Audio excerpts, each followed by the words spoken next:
Hansı bir jürilərin SMS-lə deyə hansısa bir yarışda qalib olmaq kriteriya deyil meyxanada. Çünki jüri olsun, istəyir. olsun da jüridə.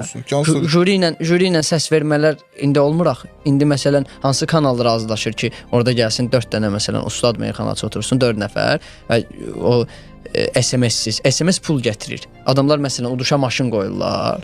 Uduşa maşın qoyur. Tutaq ki məsələn mən gedib yarışa çıxıramsa, mənim bir stimulum olmalıdır yarışa çıxmaq. Bu yarışın qalibi olanda mənə nə vəd verirlər? Məsələn, deyir ki, sənin maşın vəd verəcək. Bu oldu. İndi misalı özümdən gətirirəm də, heç bir meyxanənin xətrinə dəyməmək üçün. Bu oldu mənim stimulum ki, mən buradakı 12 nəfəri məğlub eləsəm, o maşını udmuş olacam. İndi o maşını udmaq üçün mənə istedad lazımdır, yoxsa pul? Burada artıq məsələ şaxələnir.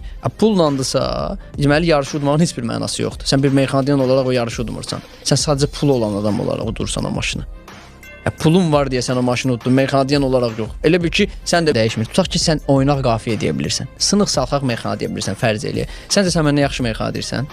Yəni biz hal-hazırda meyxana desək, mən səndən daha yaxşı deyəcəm də. Bu mənim işimdir çünki.